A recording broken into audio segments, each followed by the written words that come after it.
Salut mes petits loulous, mes petits lapins, on se retrouve pour le vlog de la semaine. Salut. Voilà, je suis avec les copains Baptiste, Grégoire et Guillaume.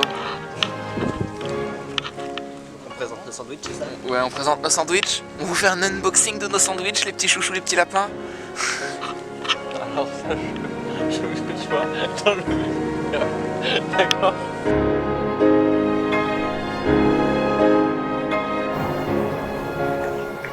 Dieu éternel et tout-puissant, tu as fait sortir Abraham de son pays et de sa famille, et tu l'as gardé dans tous ses chemins.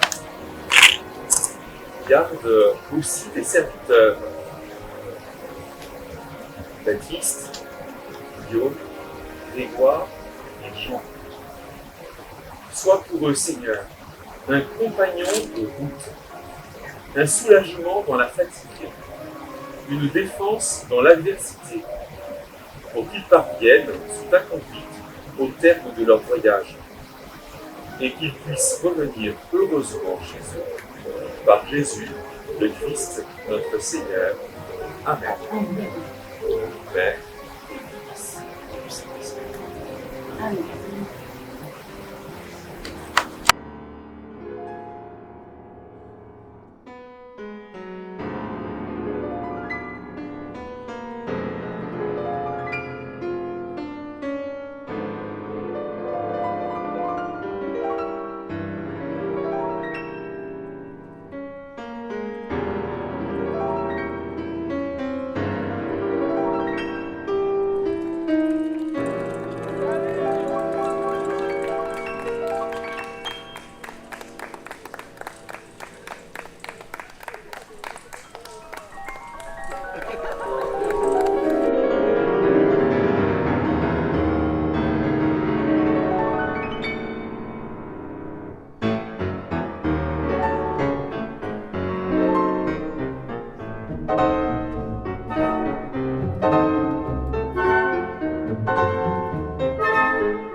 C'était dur à certains moments, c'était cool à certains moments, c'était chiant à certains moments.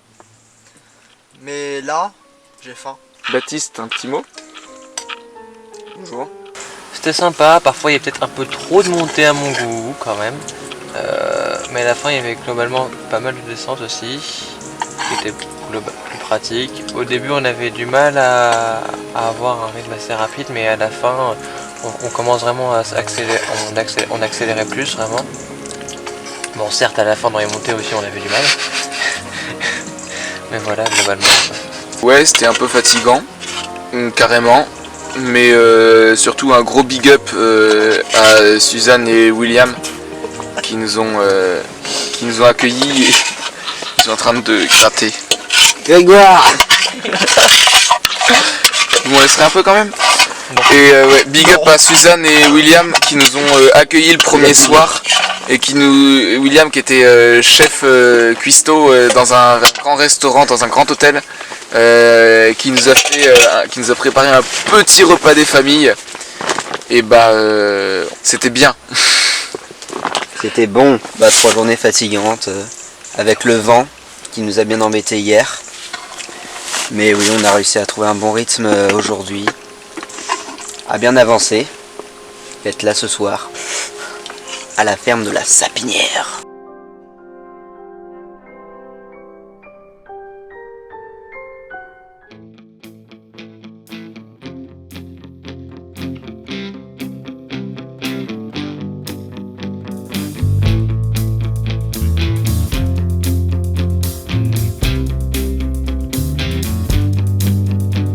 Malgré un monde qui se fissure, les expériences me rassurent. M'ouvrir au monde, passer les murs, rencontrer, vivre l'aventure.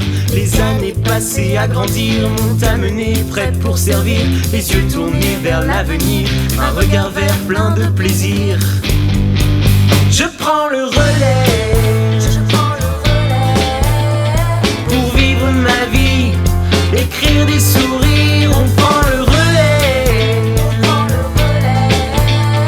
pour agir ensemble, là où bon nous semble. Je suis, tu es, nous sommes des citoyens du monde. Nous sommes, vous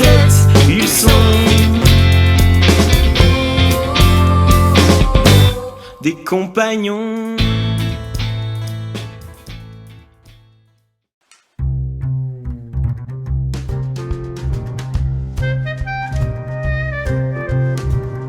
Moi je suis Vincent Crève, donc moi je suis né là, de l'autre côté. J'ai hérité de cette ferme et quelques hectares autour.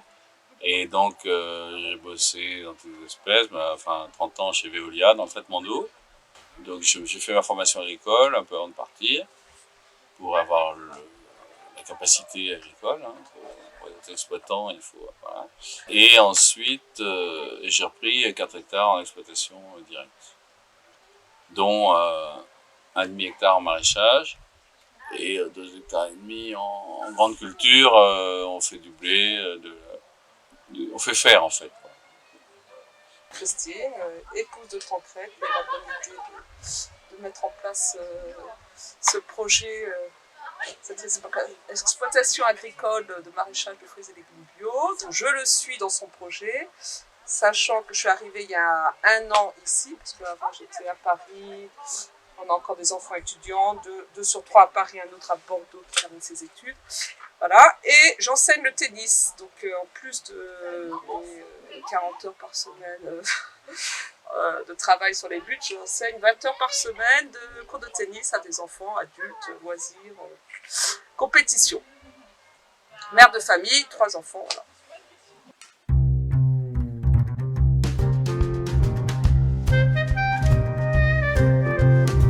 On est installé en tant qu'exploitation agricole, ça fait 4 ans.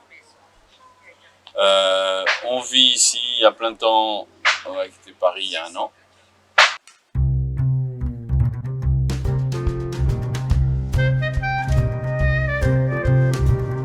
Le maraîchage, sur les petites surfaces, c'est la seule chose qu'on peut faire d'intéressant. Et après tout, on apprend à cultiver peu à peu les légumes sur le terrain. En fait, heureusement, ça pousse quand même tout seul. On fait beaucoup d'erreurs parce que c'est un métier complexe, très complexe. Il faut une dizaine d'années avant d'avoir assez d'expérience pour réussir à peu près à tous les coups aux questions climatiques. Mais tout le plaisir, c'est de produire des légumes et de nourrir. On est en vente directe, donc à MAP, on a une 20aine d'abonnés pour le moment. Donc c'est des familles à qui on livre un panier de légumes toutes les semaines. D'accord. Et c'est nous qui choisissons ce qu'ils vont manger dans la semaine. Guillaume, qu'est-ce que tu viens de faire? Écoute, là je viens de retirer toutes les blettes en fleurs, en graines, qui étaient là sur le côté, et du coup je les ai mis dans le passe-pied. Voilà, pareil, il y avait finalement les salades à remettre dans le passe-pied. Notre histoire s'écrit à plusieurs pour partager toutes nos valeurs. Les rires, l'espoir et les projets font de nous tous une unité. On a négocié des virages, on a avancé sans naufrage. Un seul mot d'ordre, fraternité, pour une terre à partager. Je prends le relais pour vivre ma vie, écrire des sourires. On prend le relais pour agir ensemble là où bon nous semble. Je suis, tu es, nous sommes des citoyens du monde. Nous sommes, vous êtes, ils sont des compagnons.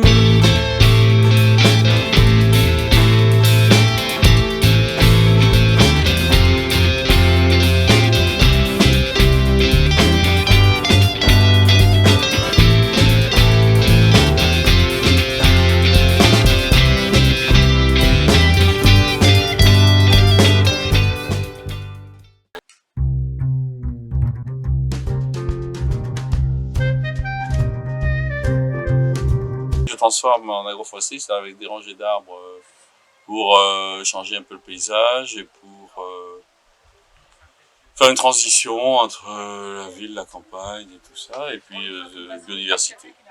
Donc on peut penser que les pommiers au milieu d'un champ de sarrasin ont moins de maladies que des pommiers au milieu de pommiers. Voilà, c'est le principe.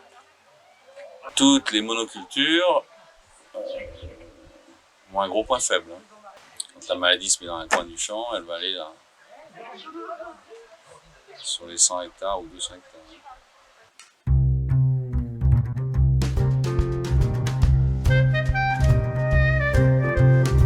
Donc j'ai mis une annonce sur le jour de conférence, on démarrait une AMAP dans la région de Nantes, on voulait bien voilà, démarrer une deuxième AMAP sur la Roche-sur-Yon. Donc on a eu 2 personnes intéressées sur la Roche-sur-Yon, qui nous ont ouvert à d'autres Alors réseau, leur réseau, des amis, des écoles, voilà, donc tout le monde se connaît à la Roche-sur-Yon. Donc on en est à 15 abonnés, avec des contrats, donc un contrat chacune avec un contrat de... Au début, c'est des petits contrats. On avait fait un contrat de 3 mois pour faire connaître, On est passé au contrat d'1 an. Le principe, c'est une famille s'abonne pour 1 an. On va essayer de vivre 1 an avec les légumes d'un paysan, les légumes de saison, etc.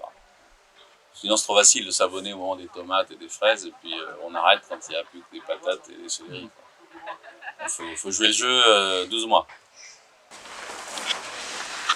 Je donne au basilic, un pot de basilic aux abonnés pour qu'ils fassent leur pâte au pesto à la rentrée, parce que si je leur donne maintenant, il sera crevé quand ils rentreront dans les temps, c'est pas la peine.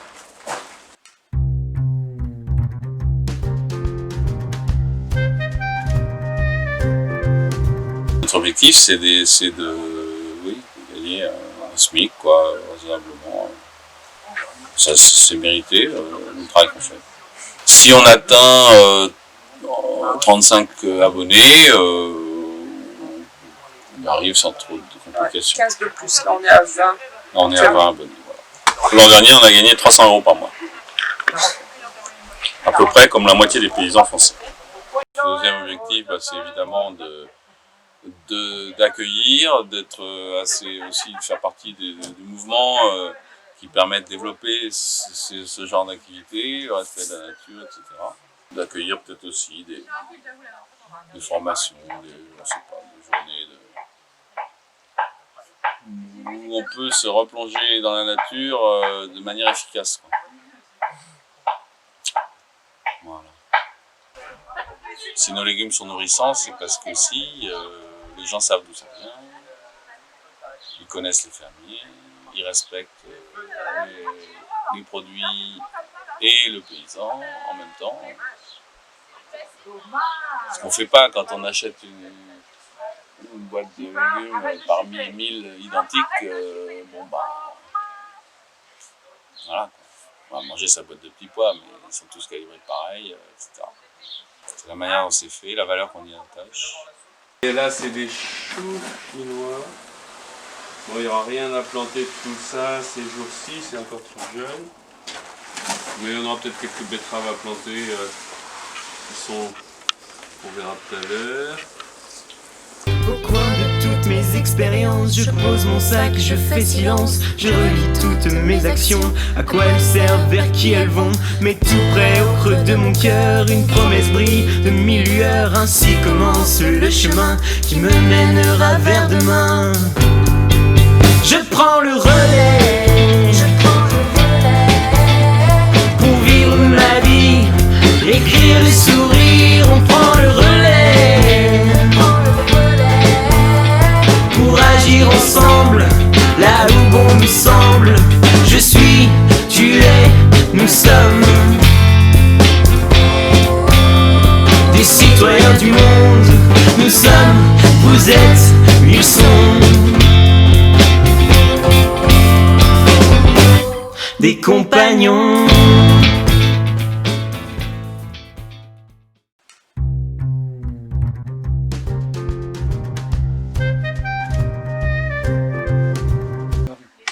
Alors, comment se voir l'agriculture?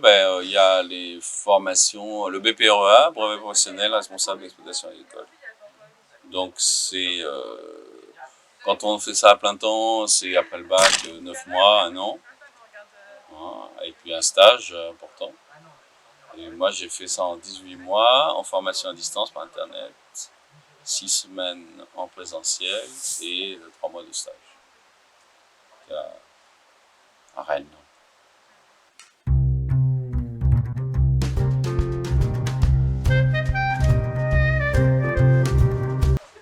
Non, on n'est jamais autonome. Hein. On est toujours intégré à tout un système. Je produis pas tout ce dont j'ai besoin, réciproquement. J'achète des plants. Je fais pas tous mes plants. Donc, voilà. J'ai une tas d'interactions. Le fumier, pour le moment, donc aux premières années, il n'y a pas trop besoin de rajouter de compost, rien. Mais au bout de 3-4 ans, il faut quand même y penser. Donc là, on a pris du fumier de cheval chez un voisin. Mais si on avait 20 poules, on pourrait être autonome en engrais.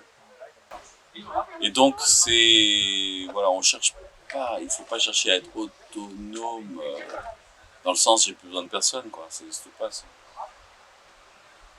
On a au moins besoin d'avoir des clients. On pourrait imaginer vivre en autarcie. Ça, c'est trop chouette. Mais j'aimerais bien, effectivement, par exemple, un tracteur électrique et une éolienne. On serait autonome en question énergétique, autonomie, c'est pas un but en soi. Bon Baptiste, je crois que tu as un coup de gueule à passer là. Ah, c'est n'importe quoi. Qu'est-ce que tu tu... les grillages et ça pousse dans les grillages et c'est impossible à enlever. Voilà, là je réussis à l'enlever parce que je viens de passer une demi-heure à couper. Voilà, ce genre de ronce qui pique.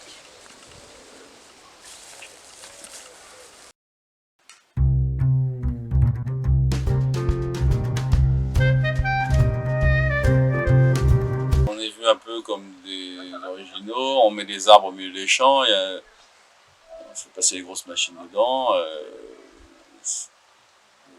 Juste quand ils voient un arbre, ça les embête. Bon, il y a le voisin qui est maraîcher bio, donc là, on s'entend bien, évidemment. Là, on est dans le même créneau, même si ce n'est pas le même système de fonctionnement. On peut être vu un peu comme des gens bizarres. Les paysans actuels cherchent à grossir de plus en plus, la plupart.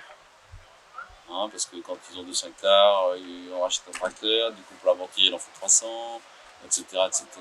Et puis plus on a d'hectares, plus on touche de primes européennes, donc ça sera une bonne partie du budget. Donc la course aux hectares actuellement est très importante. Donc là, moi, je vais un petit peu contre ça, évidemment, parce que ici, on peut vivre à une famille sur 4 hectares, hein, sans problème. Hein. 5 employés sur 20 hectares. Donc, c'est pas du tout, alors que les autres, là, ils sont 2 familles sur 300 hectares.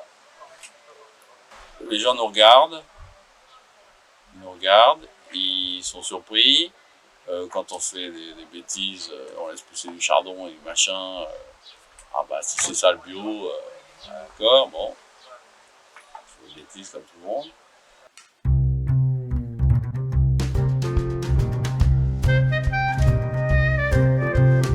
Ils sont intéressés. Parce qu'ils savent bien que y a des interdictions progressivement qui arrivent sur les produits chimiques. Alors, ils arrêtent de produire telle chose parce que sinon désherber à la main, c'est pas possible, etc., etc. Tout le monde, tous les parents, tout le monde se pose des questions sur le bio, pourquoi pas, enfin, etc. Est-ce que le gamin fera pareil que nous? L'ambiance est quand même c'est porteuse pour réfléchir à d'autres méthodes. Le jeu en fait c'est quoi? C'est d'enlever le grillage, d'enlever les barbelés, d'enlever les poteaux autour des arbres. Parce que les grillages ils servaient à protéger les arbres des grands animaux. Donc des vaches, veaux, chevaux et parfois même des biches ou des chevreuils qu'il y a dans le petit bois autour.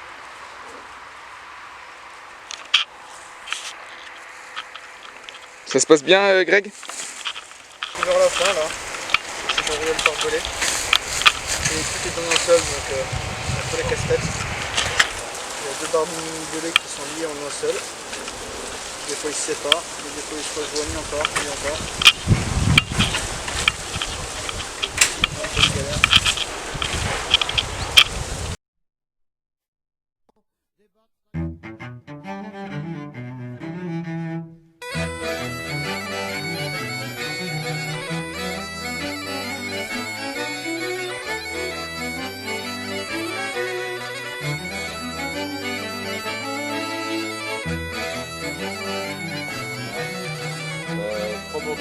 parce qu'elle est entourée par l'arrière de l'église, à peu près à ce niveau-là, et jusque derrière, à 500 mètres par ici, une rivière. Hein. Et donc il y a deux ponts, hein, un pont qui s'en va sur la route de Cholet et un pont qui s'en va sur la route de Montaigu, à gauche. Et donc on a ici un espèce de piton rocheux. Si ici, c'est le promontoire qui est en face de ce piton. Et on en est séparé par une espèce de vallée. On voit dans le creux, là, une réserve d'eau. Et à droite, l'ancien étang qui existait avant la Révolution et qui a existé jusqu'en 1945. Et que je suis en train d'essayer de remettre en eau en le consolidant. Sur le logis qui était là, les bâtiments de ferme continuent à exister. Et puis,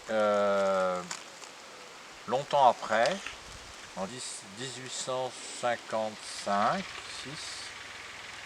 après que l'église ait été reconstruite ici, qui a été reconstruite et agrandie entre 1846 et 1854, mon arrière-grand-père, qui avait participé financièrement à la construction de l'église, a construit cette maison sur les ruines de l'ancienne. Mon arrière-grand-père, Tancred de Guéry, ça s'appelait Tancred aussi, était le fils de Constance de la Roche-Jacquelin, sœur de Henri de la Roche-Jacquelin. Et d'ailleurs, c'était la raison pour laquelle il était repéré, il avait été repéré que la maison avait été incendiée par les Républicains. Tancred de Guéry, né en 1808, reconstruit un château, ce petit château, en 1861. Et ça, c'est pour l'histoire du drapeau, pour la cohérence de l'histoire. Construit une chapelle, donc vous voyez les vitraux à droite, dans l'aile droite. Toute l'aile droite est occupée par une chapelle, qu'on verra d'abord. Pourquoi? Bien parce que, si vous voulez, la famille était très croyante. Hein. On avait eu plein de martyrs à Chavagne même, et dans la famille aussi, bien sûr. On a eu 5 personnes qui ont été tuées pendant la Révolution pour leur foi.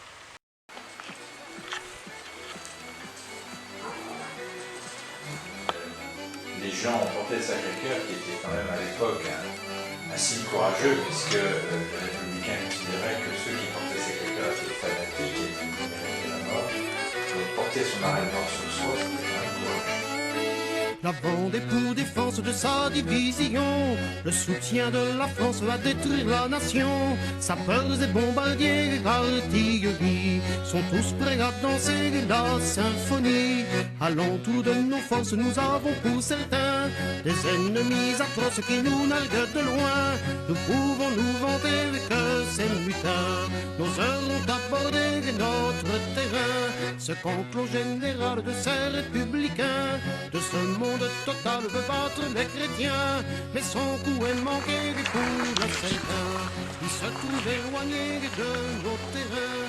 À Nantes, l'on espère que vous verrez beau jeu. Les chrétiens en colère nous feront voir le feu. Jacquelin, qui a fait la guerre de Vendée de mars 1793 jusqu'à la défaite de la bataille de Cholet. La Roche-Jacquelin organise une virée de galerne vers Avranches de octobre 93 à... voilà. Et puis c'est une catastrophe parce que les Anglais ne sont pas là et sur le retour c'est le désastre, on n'arrive pas à refranchir la Loire et c'est le désastre de Savenay où toute l'armée vendéenne est écrasée. Et voilà. Mais malgré cet écrasement en décembre 93, la Convention décide en janvier-février 94 d'écraser la Vendée. Donc là, on envoie les colonnes infernales. Et... voilà. Mais ceci se situe avant, c'était leur soulèvement. Le drapeau a été le symbole de la révolte pour les autels, la foi, le roi et les familles. Et évidemment, c'était juste après la mort de Louis XVI, voilà, on a ce drapeau qui est le symbole de la fidélité à la foi. C'est comme ça que je le vois. Voilà.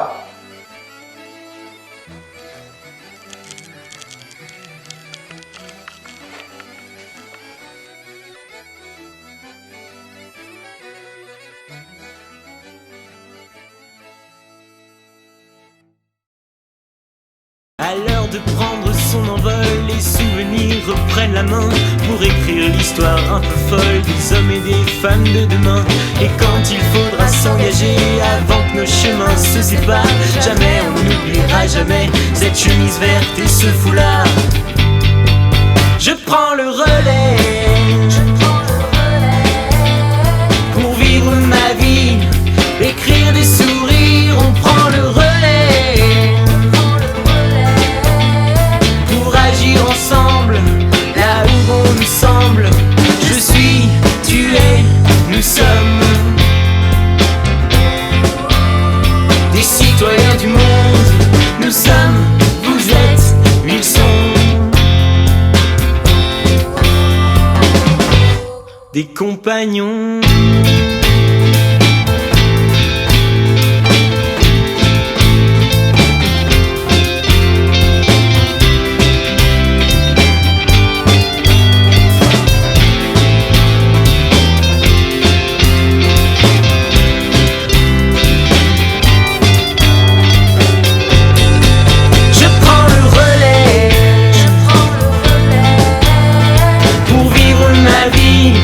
Écrire des sourires, on prend le relais pour agir ensemble, là où bon nous semble. Je suis, tu es, nous sommes des citoyens du monde. Nous sommes, vous êtes, ils sont des compagnons.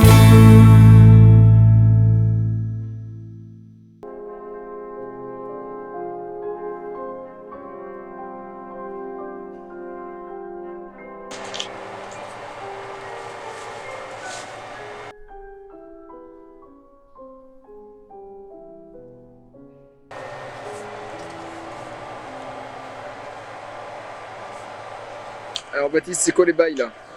Le problème c'est qu'il y a un petit pont très serré, les vélos passent mais pas les charrettes. Du coup, qu'est-ce qu'on fait là? Les charges, on va porter les charrettes dessus. Nickel. Même.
meilleur souvenir à la ferme, le premier 5e qu'on a fait avec la caravane de Sèvres. On a permis un peu de du coup discuter avec nos aînés, et on a bien discuté. C'était très sympa, on était autour d'un feu et d'un bon 5e, c'était vraiment, je trouvais, la bonne ambiance. Les soirées avec les chefs bio, c'était quand même incomparables, donc c'était surtout de bonnes veillées bien agréables. Mon plus beau souvenir à la ferme, c'est les veillées qu'on a pu faire avec les chefs de la caravane de Sèvres, avec qui on a vraiment pu discuter de plein de sujets, partager des anecdotes sur notre vie scout. Et c'était vraiment des très beaux moments, ces quelques petites veillées.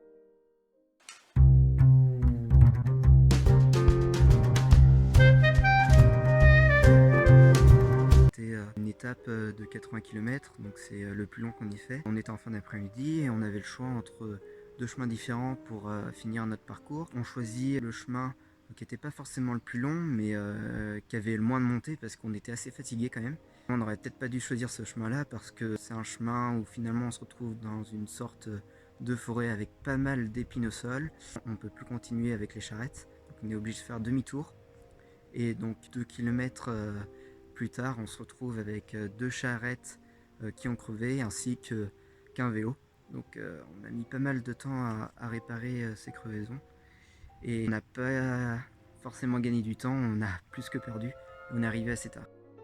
Le deuxième jour de camp, quand on est parti, du coup, on était sur la route en direction de la Vendée. C'était la journée qui nous a paru la plus dure. On avait beaucoup de bosses, montées et descentes tout le temps. Mais on n'en voyait jamais le bout. Et c'est celui sur lequel on a eu le plus de difficultés, du coup, qui m'a un peu le plus marqué.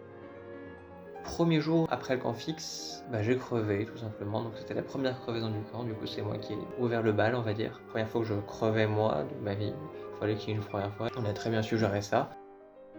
Je pense que c'est le pique-nique qu'on a fait à Amboise. On avait vu sur le château, il faisait très très chaud et on a pu trouver un bel arbre qui nous faisait une belle ombre, et donc c'était vraiment une très très belle étape. Et cette pause à l'ombre avec une si belle vue, c'était vraiment un beau moment.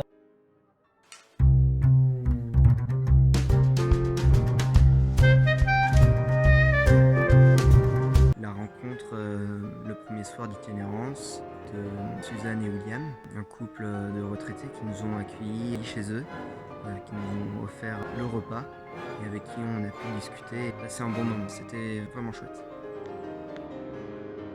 En fin d'après-midi, quelques kilomètres de notre lieu d'arrivée, on a des crevaisons, on a les pompes qui ne fonctionnent plus. Donc là on rencontre une dame qui va chez des amis, qui nous propose d'aller chez ses amis pour essayer de réparer nos vélos, de regonfler les pneus, de réparer les crevaisons. Finalement on se retrouve à prendre l'apéro chez ces gens-là. C'est des rencontres très chouettes qui nous ont bien aidés aussi.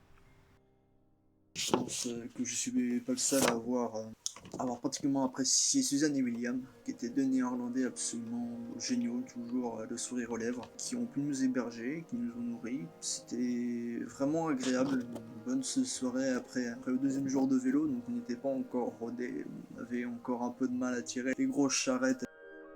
Tout simplement le premier jour où Suzanne et son mari, William, nous ont très gentiment accueillis et nous ont proposé un dîner à leur jardin pour qu'on dorme. Et très gentiment ils nous ont accueillis en apprenant qu'on était scouts et qu'on passait par là, qui sont d'origine néerlandaise, qui nous racontaient leur histoire. C'était très chaleureux de leur part. Je compte particulièrement dans mes plus belles rencontres Delphine et Hervé à Parthenay, qui nous ont accueillis, qui étaient des anciens chefs de groupe scouts de Parthenay, et qui nous ont accueillis, avec qui on a longuement discuté de nos expériences scouts, de ce qu'ils avaient vécu, ce que leurs compagnons avaient vécu. C'était vraiment un beau moment de partage. D'un autre côté, il y avait une douche chaude, une piscine, et on a pu dormir en dur dans le garage.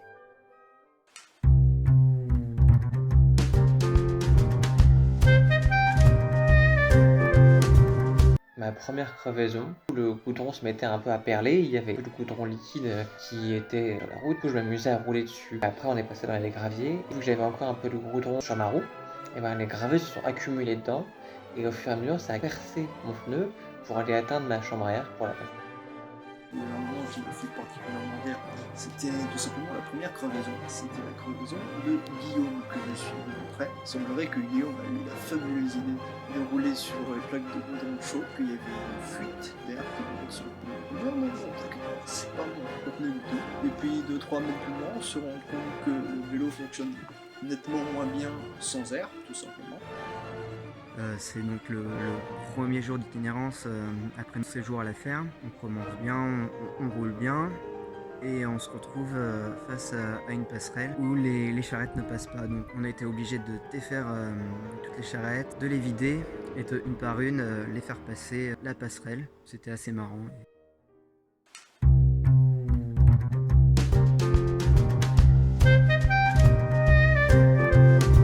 Ce que j'ai appris, il faut aller à la rencontre des gens parce que tout le monde est accueillant. Tout le monde a une histoire très sympa à entendre et à raconter. On en ressort toujours grandi, il faut qu'on l'entende.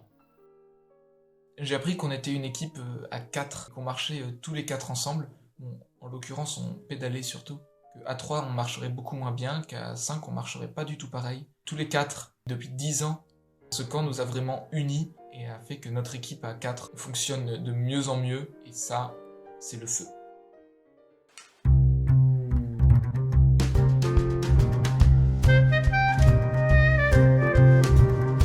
Pardon, je tiens à remercier toutes les personnes qui nous ont accueillis, c'était vraiment très agréable. Et c'était une bonne aventure qui n'aurait pas pu se passer sans eux. Petite morale un peu de ça, ne pas rouler sur le goudron qui perle. C'était vraiment un super camp. On s'est dépensé physiquement et qui nous a vraiment fait lâcher prise avec notre quotidien. On a un super camp.